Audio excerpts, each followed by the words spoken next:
and I'm so glad that Margaret's here. We go back 27 years, I think. I think it was 1980 that I came to your place for dinner.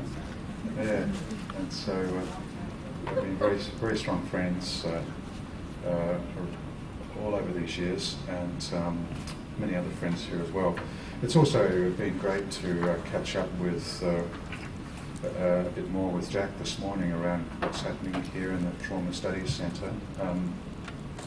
We've crossed paths over time, Jack, and I've developed a bit of a sense of your work here and been really drawn to that, and I'm looking forward to having some conversations with you. We were talking this morning about how some of these ideas about witnessing can be taken up in a broader context, and so I'm really looking forward to some great conversations. This wonderful context, a small workshop to get some dialogue going and some discussion around these ideas. So my plan is to present some ideas with you. Jack asked me to talk about some of the basic assumptions that I draw from in my narrative practice to begin with, and then move on to looking at how these apply to working in the trauma area. So that's my plan. And but I'd welcome reflections, comments, questions. So please don't hesitate to raise those questions or share those reflections or on this work I'll be sharing with you as these 2 days evolve. Just a little bit about my work in the area of trauma, or the work of our centre in the area of trauma.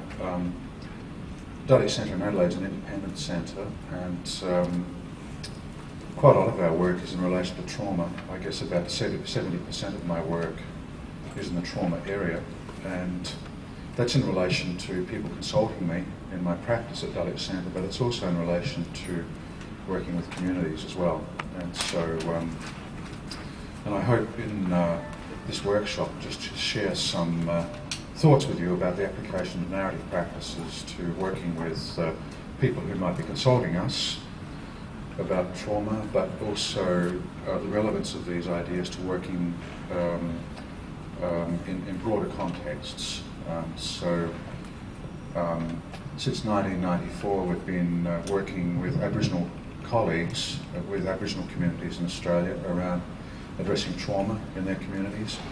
And the Australian Aboriginal people have been subject to what Native American people have over the centuries of colonisation, and these communities are struggling with the same dilemmas and crises in their communities as Native Americans here in North America. And so I've just actually come from Toronto, where I was doing a workshop, but also I was also working with a team in a place called Caledonia, Six Nations. It's Caledonia's town southeast of Toronto, and there are some huge conflicts in the community around land issues, and there's been a lot of violence and lots of trauma, and so we were working with a team over 4 or 5 days with the community in an effort to address not just the trauma that has been in the outcome of what's been happening in Caledonia in the last year, but also in terms of providing a foundation for the communities to find a way forward together. So, as Jack mentioned, we're also been involved a bit in work in Africa.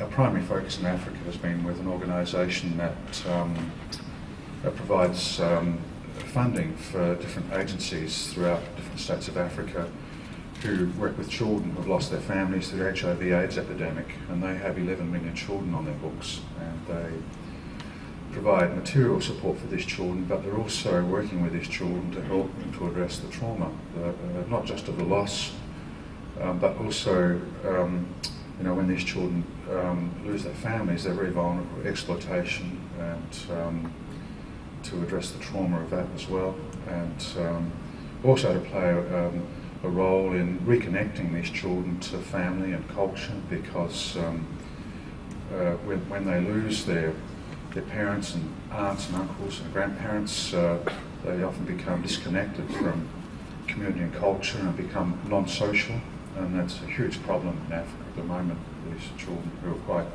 non-social, and so we've been involved in various initiatives in Africa with this organisation. In fact, two folks associated with our centre are currently just outside of Bulawayo, working with service providers and also with at a gathering of children. I think there's probably 150 children at this gathering, and they're supporting the youth workers in finding a way of working with these children to address trauma in ways that won't be re-traumatising of them, and that in ways that will open up avenues for reconnection with community and culture and history and so on. So we also do a bit of work in the Middle East, around the trauma area, in Israel and in Palestine, and one of our workers has just come back from 2 weeks at the Torture Survivor Centre in Ramallah, and so I'm hoping that I can somehow represent the ways in which we take narrative practice up on the micro level, but also on the more macro level. I'd be hoping that we can cover,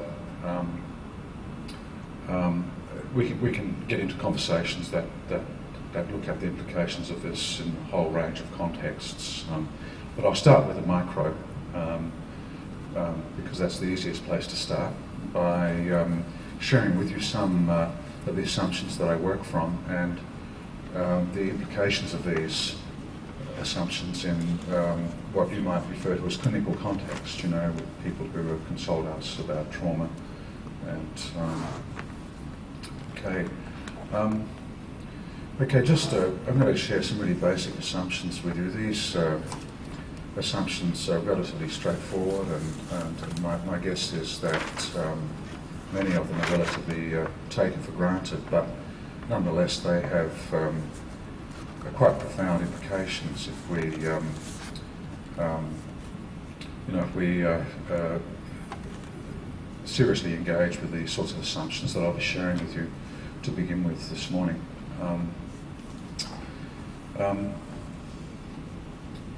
I guess the first thing is very basic, is that just the assumption that all of the people who consult us, whether it's in so-called clinical contexts or in broader community contexts, have meaning-making skills. And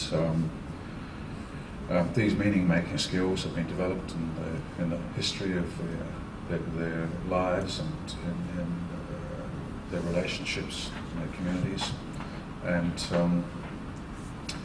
my interest in my work is to provide a context which actually triggers these meaning-making skills. And so a big piece of that is to establish contexts that are triggering of the mental activity, that's favourable for people to are more actively engaged in their meaning-making skills in relation to a range of experiences of their life.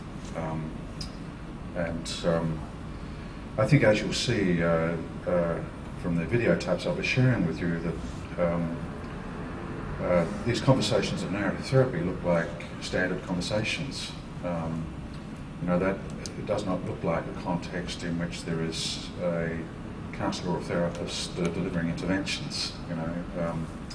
So my role is to contribute to a context that triggers the sort of mental activity that people step into when they're active in attributing meaning to their experiences of life.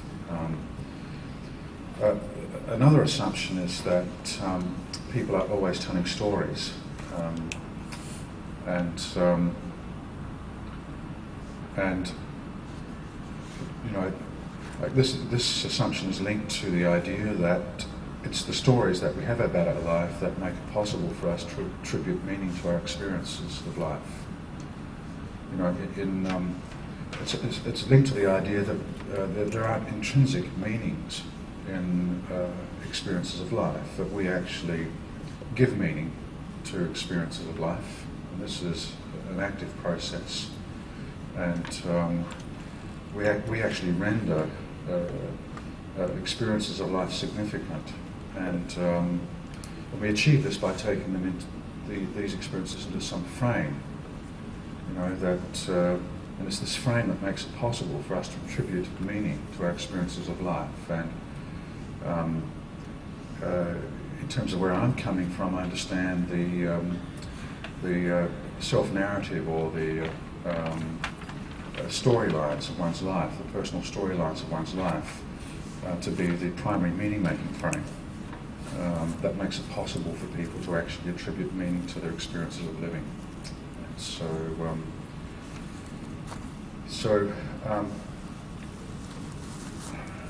I mean, this is so evident when people consult us. We might meet with a person who's feeling miserable and perhaps despairing, and have a sense of futility in life, and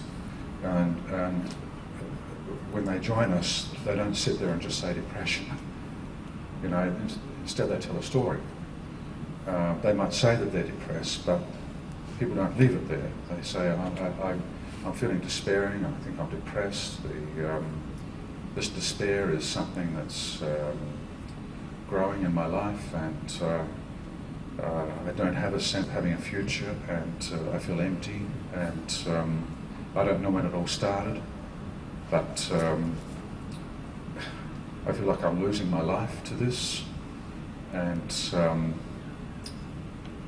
you know, and I guess, you know, I became more aware of this development. I don't know, several years ago I was actually, the company I worked for was subject to a merger, the person might say, and this was back in 2005, in February, no, not February, early March. You know, people are very specific about time, about the sort of temporal dimension.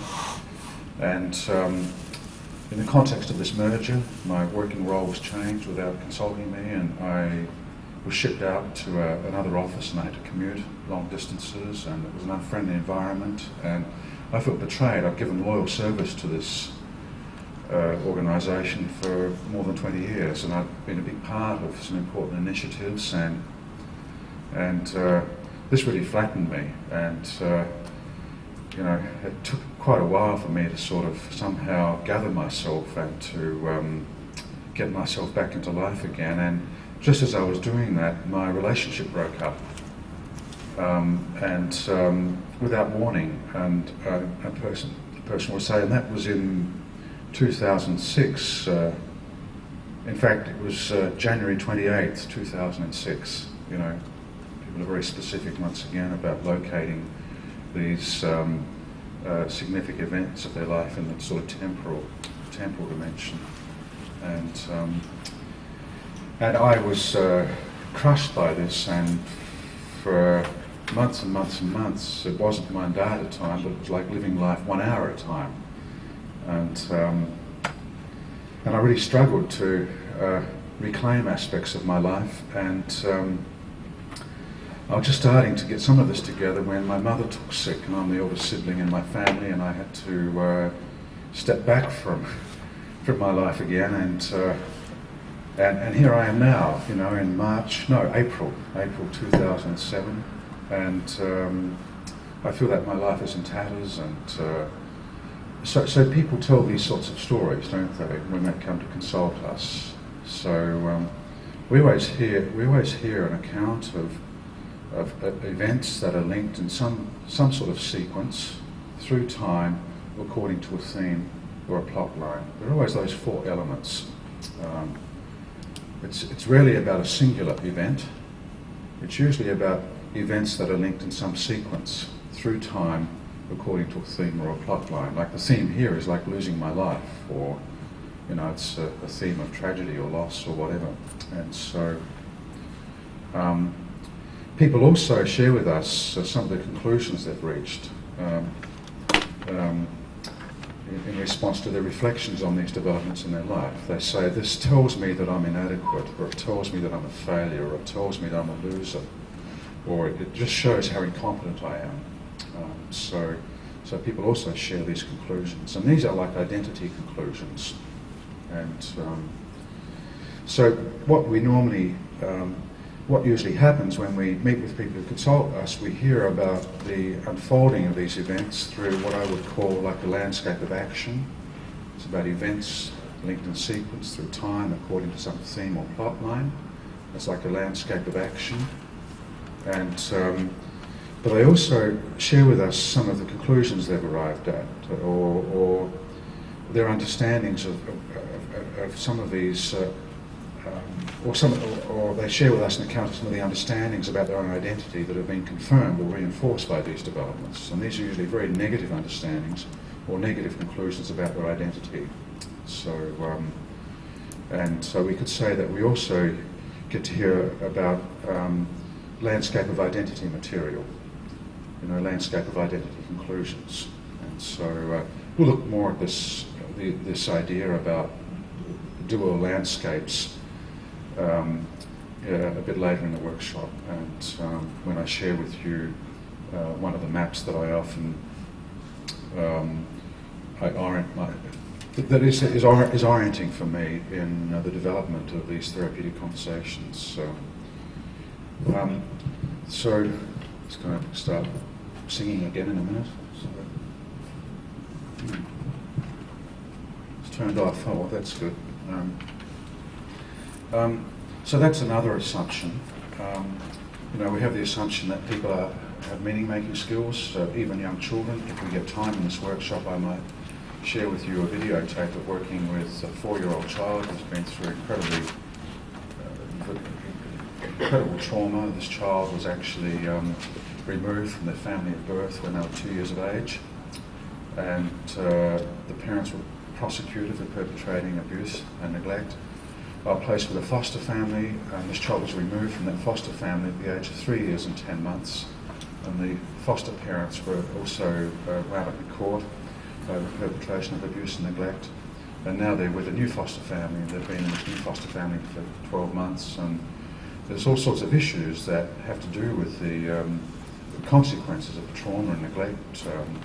This child is delayed in most of the developmental milestones. They're having enormous difficulties in establishing self-regulation, and part of the focus in this interview is providing a context in which that's somehow favourable to the child developing the ability to regulate their bowels and their bladder.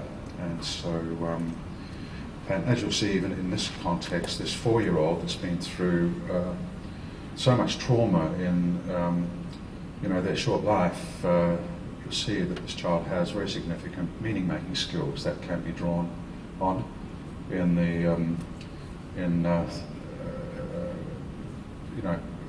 development of a foundation for them to establish their skills in self-regulation and so on. Is that dangerous, or is that okay? Countdown? I hope not. So countdown for something, or count up. So it's only that we'll have these meaning-making skills that we can find ways of triggering in our work. It's the idea that it's the self-narrative or personal storyline that provides the frame. This frame makes it possible to actually attribute meaning to our experiences of life.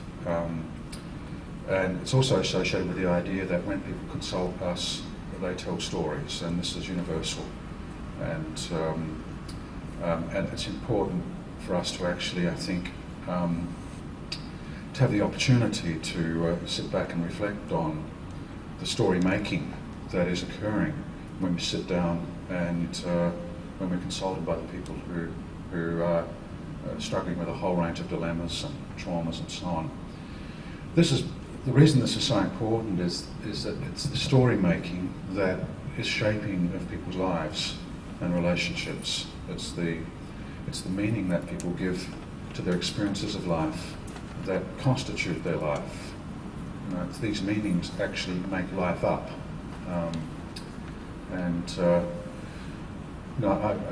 Mostly we're not conscious of the extent to which we are shaping of our own lives as we are living our own lives. We're not conscious of the extent to which our expressions of living are actually shaping our life as we live our life.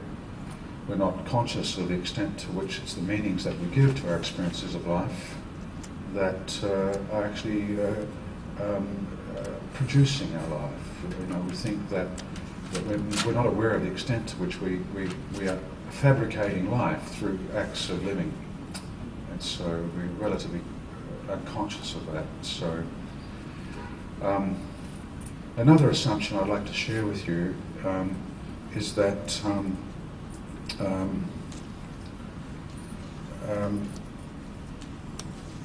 life is rich in experience, but very little of this experience ever gets attended to. Very little of this experience ever gets rendered significant. Only a very, very small piece of this experience ever gets rendered significant and taken into the storylines of our life. And so we're highly selective in terms of what we give meaning to. And so there's always a stock of lived experience that is neglected and I guess winds up in the non-conscious, So many of our experiences of life pass like a blip across the screen of consciousness and disappear into a vacuum, into the non-conscious. And so, there was a famous author who decided that he would actually give meaning to every aspect of his experience of one day of living. And so he locked himself away in a room for 12 months in an effort to do this. And this was to give meaning to every experience, including tactile experiences and so on. And he abandoned the project after 12 months because he hadn't got to breakfast. It was impossible to actually give meaning to every aspect of experience, from the time he woke until breakfast. And 12 months was not enough for him to achieve that. So there's such a stock of lived experience that never gets rendered significant. Now, this is associated also with the idea that there are many aspects of lived experience that potentially contradict or could potentially play a part in contradicting these negative conclusions that people have about their identity. That could provide a foundation for the development of subordinate storylines that are in contrast to the dominant storylines of people's lives. And so we know when we meet with people, there's a stock of lived experience to draw from in our therapeutic conversations with them. And so, I can share with you many stories in my work with people, and somehow we got onto some aspect of experience. Sometimes this is even in remote history, that suddenly gets rendered significant. X number of years later, it becomes weighty and becomes significant and becomes a point of entry for what I refer to as subordinate storyline development. And so there's always this stock of lived experience for us to draw from. Another assumption that I'll share with you, and I'm not going to be spelling out all of the assumptions that provide a foundation for my practice. That would spend the whole workshop just doing that. So I'm just going to share with you some of these. Is that life really is multi-storied, not single-storied. And I meet many people who feel imprisoned in their life. They have a sense of being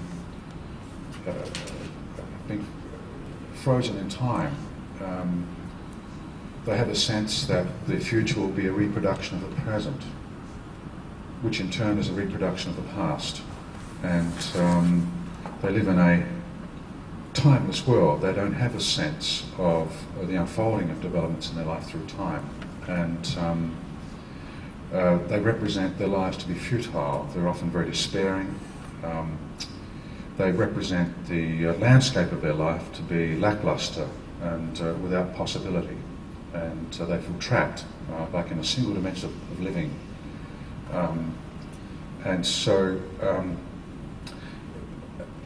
many of the people who refer to me with a diagnosis of borderline personality disorder, this is their predominant experience: a sense of emptiness, futility, and so on. But even in these situations, there is always a subordinate storyline, or subordinate storylines that are present as very thin traces, that are usually not visible to people who consult us. And I think it's possible for us to develop the sort of listening skills that contributes to the identification of these thin traces of the subordinate storylines in people's lives, and also to develop the sorts of skills that support the people consulting us to richly develop these subordinate storylines so they come out of the shadows. And the more richly developed these subordinate storylines become, the stronger a foundation a person has to proceed with their life. A lot of people ask me, well, what is the theory of change from this narrative perspective? I guess there are numerous responses to that question, but one of my responses would be that the rich development of the subordinate storyline provides a foundation for people to actually address their problems and predicaments of their life. It makes it possible for them to engage in actions that are healing or potentially healing of their,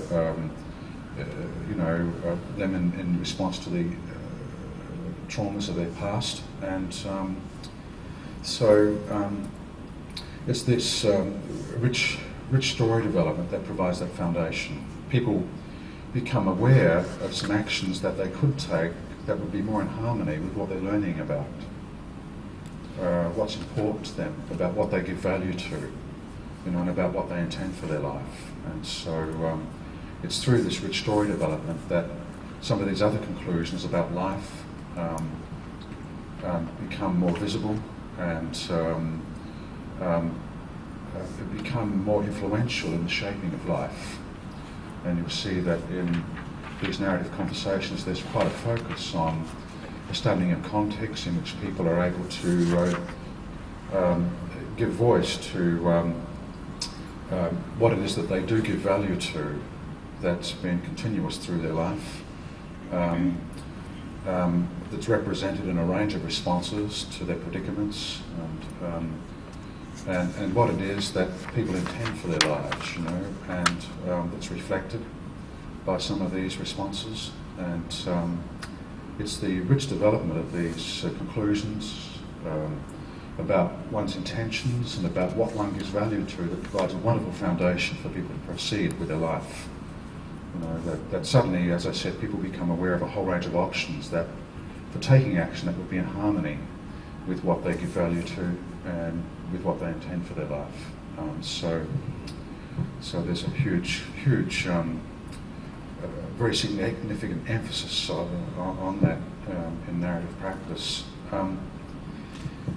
In this workshop, apart from sharing with you some of these ideas about narrative and apart from illustrating some of these practices of work, I'm also going to talk a little bit about the nature of inner experience and what these conversations do in relation to one's internal experience. And this time I'll be speaking about the work of William James. Some of you are familiar with William James's work.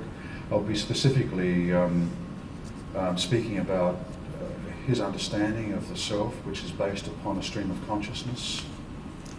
James argues that what we experience as a self is really founded upon a stream of consciousness. And I'll also be, and this stream of consciousness is like the language of inner life. And what I'll be suggesting is that these narrative conversations contribute to the reinvigoration and redevelopment of this language of inner life. And with that reinvigoration and redevelopment comes a greater sense of personal intimacy and a sense of personal warmth often displaces that sense of emptiness. And this also provides a foundation for people to relate intimately to others as well. And so in this in focusing on this, I'll also be talking with you a bit about the work of Lev Vygotsky, a Russian psychologist who was born in, I think, 1896, and he died in the early 1930s. Some of you will be familiar with Vygotsky. No, what's the name exactly? Vygotsky, Vygotsky, Lev Vygotsky. Those people who are into early childhood development probably will be familiar with Vygotsky's work. He was a Russian Jew who struggled under the anti-Semitic policies of Tsarist Russia. Despite that, and despite the strict quota on Jewish enrollment at Moscow University, he managed to get into Moscow University, and I think he was interested in literature and law, but his interest turned to early childhood development. And he began to do his own research into early childhood development, and he wound up challenging a lot of popular ideas about early child development, including some of Piaget's notions. Unfortunately, he struggled also with the anti-Semitic policies of Bolshevik Russia. And his work was seen as a threat to Soviet psychology, and his books were banned by Stalin, and he died in the early 1930s of consumption. And so his work only resurfaced in Russia during the new liberal era under Khrushchev in the 1950s, and of course it's taken a while for it to get taken up in Western culture. But I'll be referring to Vygotsky's work because Vygotsky actually provides an account of the development of that stream of consciousness that James was just content to describe. James did not describe the origins of the self, but Vygotsky does provide an account of the origins of the self, and he argues very strongly that the self is social and relational in its origins. And so we'll talk a little bit about some of Vygotsky's understandings of that, at the same time that I'm just reflecting on the part that these narrative conversations play in the reinvigoration of that stream of consciousness. So we'll be taking two different perspectives on what's happening in these therapeutic conversations and in our work with communities.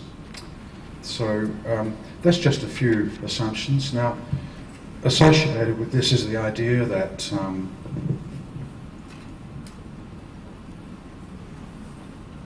it's not really my role to deliver interventions or to give affirmations or to reframe people's experiences or to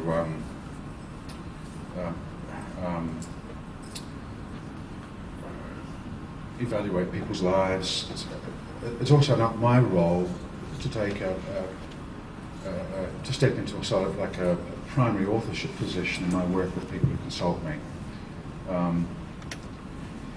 My task is to find what I would call a more of a decentered position, in which my voice is decentered and that the voice of the people who consult me become more centered, and that their position is elevated in terms of a primary authorship status in my work with the people who consult me. it's consistent with this understanding about the multi-storied nature of life. For me to step back from any storytelling role, okay, I cannot know in advance the content of these subordinate storylines of people's lives, and all I know is that in these therapeutic conversations we'll get onto some of those subordinate storylines, and that I can't even know in advance the destination that we'll arrive at the end of our conversation with the people who consult me. And so, so often people come along with a particular goal in mind, and they radically revise that in the course of these conversations as they become more familiar with other accounts of their life and history, and as they step into other conclusions about who they might be. Their own destination is transformed in the process of these therapeutic conversations. So the only thing that I can safely predict at the outcome of my meetings with people is that the end point is totally unpredictable. That's the only thing that I can safely predict. That will be at a place at the end of these conversations that I could not have predicted. And so, for me, this is a very exciting aspect of narrative practice. It's not about reproducing the known and the familiar. And I know that I'm even more fascinated with life now, and this is like many years into my career, and I've seen thousands and thousands and thousands of people and families over many years, and I would say that I'm even more fascinated today than I have been, and I've always been interested, I've always been curious about life, I've always been fascinated in life, people's expressions of living, but that grows, and that's a huge antidote to what is often referred to as burnout or vicarious trauma. We hear a lot about that these days. I really sincerely believe that vicarious trauma is not the outcome of working with trauma, it's the outcome of how we orient ourselves in that work. I don't think it has to do with working with trauma. I think it's to do with how we orient ourselves in that work. How we orient ourselves in that work. How we are positioned in that work. If I use any words that aren't clear to you, please ask me to clarify them, because it's probably accent. And so... that was the first one. When I come, sorry, that's That was the first word. one. Yeah. Okay. I've been in North America now for 3 weeks, so my accent's become quite Americanized, and so and disappeared. But there may be some more Americanization that would be helpful. And so I remember doing a workshop many years ago in the 1980s, early 1980s in Portland, Oregon, and part of this workshop was about narrative practice, but also about what I bring to this in terms of my interest in the operations of modern power, and also what I understand from historians of thought about the constitution of the self through culture and through these operations of power. And I was specifically referring to the work of Michel Foucault and also Bourdieu, whose work's been very interesting to me. And people are very confused as I was actually speaking about power and as I was thinking about what I was talking about as dual landscapes of life. And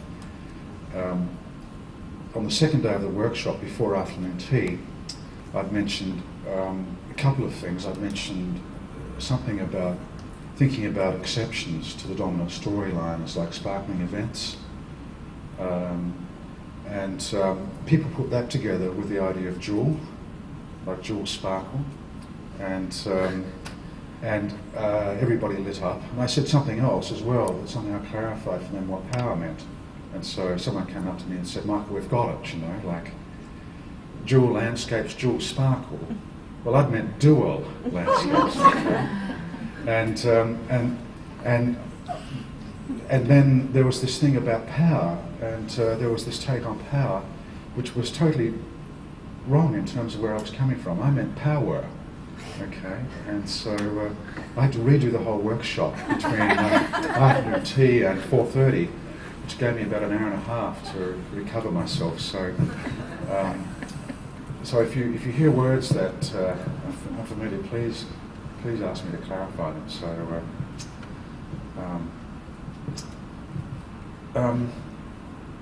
okay, where were we? So that's something that we'll be reflecting back on as well. I'm going to spend a bit of time on the life of the therapist or community worker, and what it might be important for us to be doing that will provide an antidote to what's often referred to as burnout or vicarious trauma or whatever, because I think there's so much that we can do that provides an antidote to that and actually reinvigorates our work with people who are struggling with the consequences of trauma rather than the inverse. And so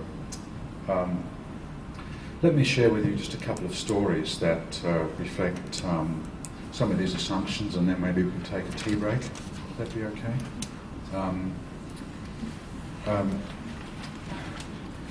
First, the story of Deanne. Deanne's a girl who's about 11 years of age, who's referred to me by the Child Protection Services. And Deanne was removed from her biological family about 18 months before I met her, and she's now living with a foster family. These foster parents are very caring and loving. And Deanne's parents were both prosecuted for perpetrating abuse and neglect on Deanne's life. And so we're really looking at the first 9 years of her life is, 9 years of traumatic experience. Under the care of these foster parents, Deanne's development is proceeding. She was delayed in all of her developmental milestones as well, and short in stature. And in response to these, so that there's been lots of positive developments, but there are still ongoing issues around her isolation. She's very withdrawn, very cut off, and at school she spends any available time outside the classroom in the library by herself. She seems very fearful of social interaction with other children. She also struggles with insomnia still, and has nightmares as well. And the Child Protection Service was hoping that we could do something that would address the social isolation, which is becoming an increasing problem as Deanne gets older, and also do something to address some of the consequences of trauma that contributes to insomnia and to these terrible nightmares. So I met with Deanne and her foster parents, and it also became clear to me in this conversation that Deanne experienced shame, and that she still held herself accountable or responsible for some of the abuses that had been perpetrated on her, through these 9 years of her life. And this was despite the fact that many people had tried to talk her out of this, that you only experience that shame because of the abuse that you were subject to, and this is common. This appeared to have little impact on Deanne's sense of shame and sense of worthlessness. And so it was quite clear that Deanne didn't really have many questions about what she'd been put through. Okay. And so now I can't remember quite how I got to this, and I'm bringing two stories together here. And I did provide an account of this work with Deanne in one of the things that I've written about working with children around addressing trauma. And I'm mixing two things together here. But I began to ask Deanne some questions about something like this. If in fact we could have a row of babies lined across the room here, and it was your job to actually dish out futures, to each of these newborn babes. And you had the role of getting one one newborn babe a happy future, another newborn babe a future of possibility, another newborn babe a future of pain, another newborn babe a future of abuse, and so on. How would you feel about that? You know, having that as your job in life? And Deanne said, I wouldn't like that at all. And I said, why is that? And she said, it wouldn't be fair. Isn't that interesting? She said that would not be fair. So now I'm curious about this, you know. So Deanne distinguishes what's fair from unfair in response to, you know, this fantasy. And now how is it that she's able to draw that distinction around what's fair and what's not? Isn't that fascinating? I don't see that as a reflection of human nature. You know, I don't see that as a reflection of some knowing self or anything. I think that's a distinction that in some way relates to what Deanne is giving value to. You know, fairness or justice. And I know that what Deanne gives value to isn't rooted in human nature, but it's got a social and relational history to it, and a cultural history to it. Okay. That's clear to me. So, I begin to ask some questions. So, I think one thing that we could talk a little bit about as this workshop goes on is about the extent that it's helpful to deconstruct lots of contemporary understandings about life and human action. Because if we don't deconstruct those understandings, then we wind up in cul-de-sacs or dead ends. You know, this actually, we have to get past these to get onto these avenues for rich story development. And one thing that is good to deconstruct is the whole idea of human nature. I know that probably many of you have a human nature. Would you say, who has a human nature here? Would you raise your hand if you have human nature? Most of you have human nature, and more and more people in the world are having a human nature. You know, it's a very popular idea, and we're having it's like an epidemic now. Even in communities or cultures that historically did not have this concept, you know, people are now having a human nature, and this is an example of the extent to which these taken for granted notions about identity that are Western don't respect cultural boundaries. And so it's really, really incredibly interesting about how this happens, about how this idea is exported into other cultures. And so, yeah. Are you going to speak about that more? Because I'm not sure that I understand. Okay, maybe I could just make a few comments about it now. That might be helpful. I work with Indigenous peoples who live in more traditional ways, so-called traditional ways. That wouldn't be their term for it, but it might be our term for it. And if I was to be working with these communities in the remote areas of Australia, and if I was to understand some of their expressions of life and some of the initiatives they're taking to try and address the consequences of 200 years of policies of cultural genocide, etc., they've been subject to. If I was to understand this in terms of human nature, they would be quite outraged. You know, if I was to understand that these actions are basically a reflection of their human nature. If I was to say, for example, that this tells me a lot about your strengths and resources, this would be an experience that's been very disqualifying. That, and if the elders trusted me, they'd probably express their anger very powerfully. And they'd say, isn't it enough for you to colonise everything else without colonising our understandings? Why don't you keep these European-centred ideas to yourself if you want to work with us? And these expressions of life have to do with our relationship with our ancestors and with our relationship to the land and to the trees. And so they would feel very disqualified if we were to somehow impose these understandings about identity that don't work across culture. So that's one example. You know, do you have psychological needs? Yes. Okay. All right. So, how long have you had them for?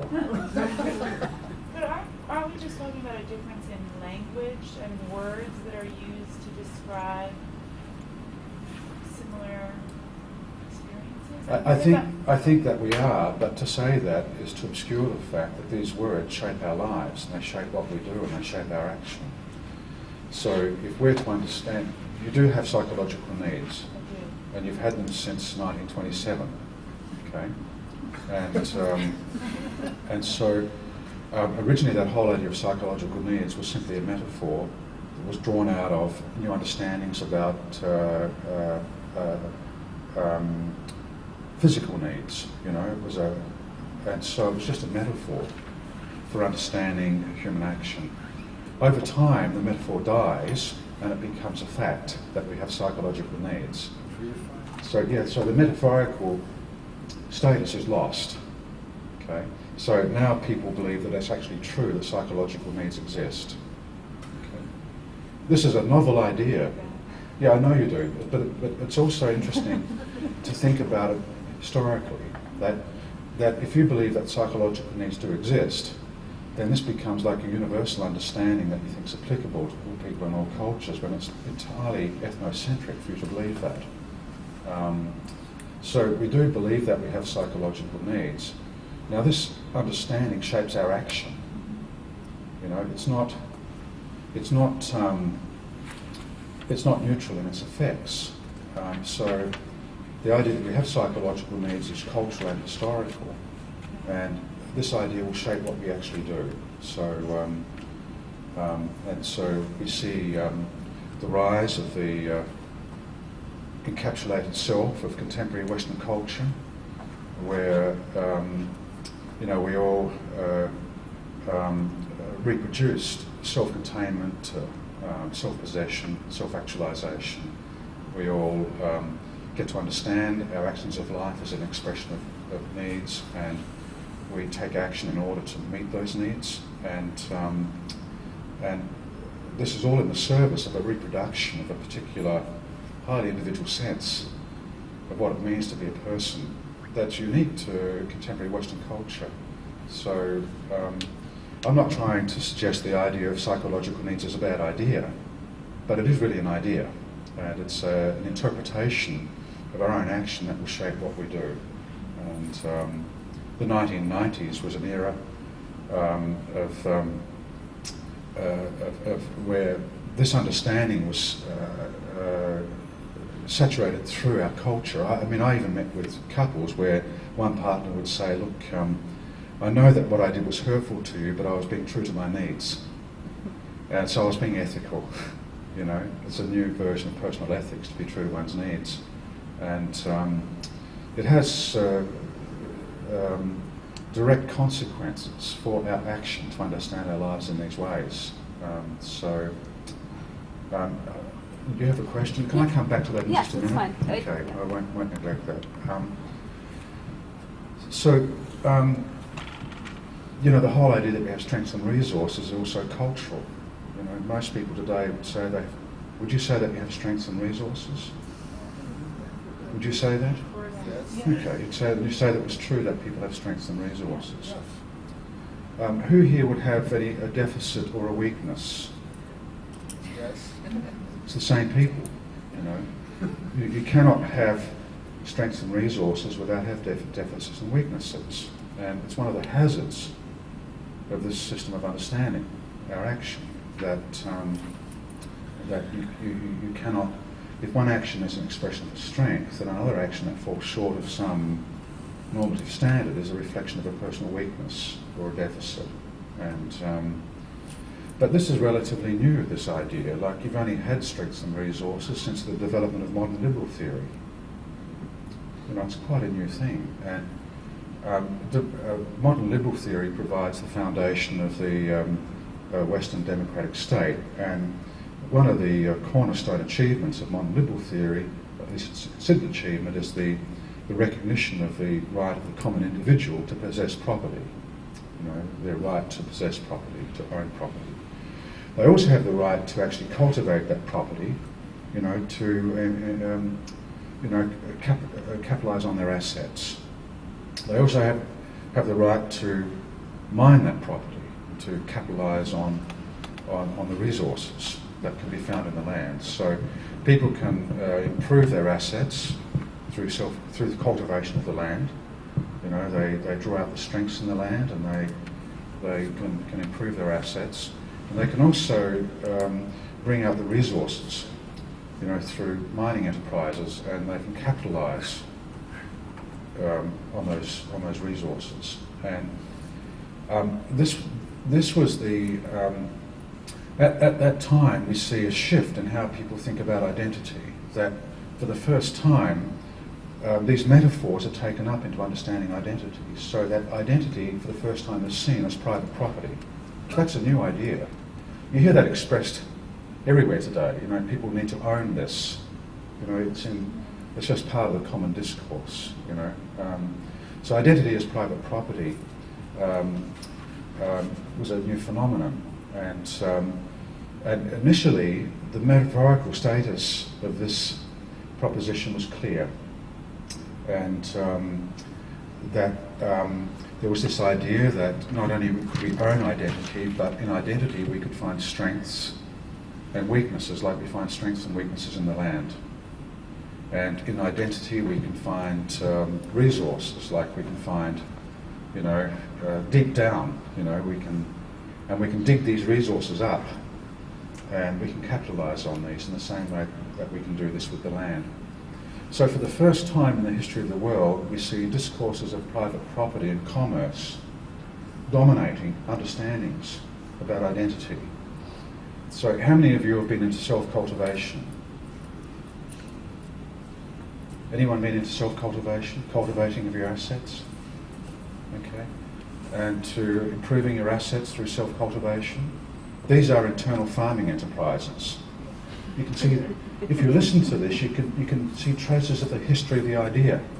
You know, how many of you, when you're feeling stressed out and vulnerable, find yourself digging deep and bringing those resources to the surface to capitalise on those resources? How many of you are doing that? These are internal mining enterprises. Now, I'm not saying that this is a bad idea. Is that clear? But I am saying it's an idea. And it's historical and cultural, this idea. That's all I'm saying. I'm not saying it's a bad idea to think this.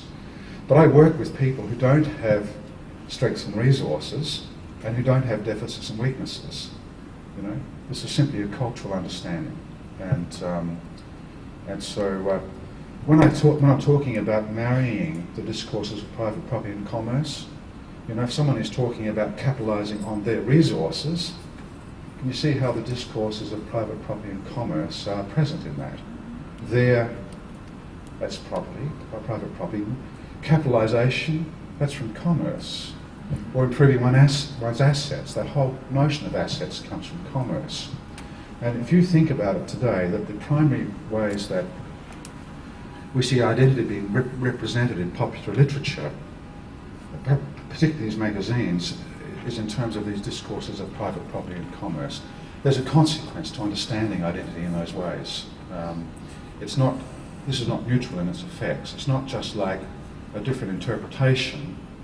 This will shape action, and so it shapes our lives. And you know, we've seen over the last, particularly over the last century, the depopulation of identity. Identities become depopulated, and that has consequences. You know, we see an increasing in social isolation and a depopulation of identity. So that if you ask someone today about some aspect of their work, you know, they'll reflect on how this aspect reflects their resources or their deficits. They won't reflect on how this work is an expression of some legacy or inheritance around which their life is joined to the lives of others, around shared intentions and purposes. Okay? And so these understandings are critical in terms of how they shape life and so on.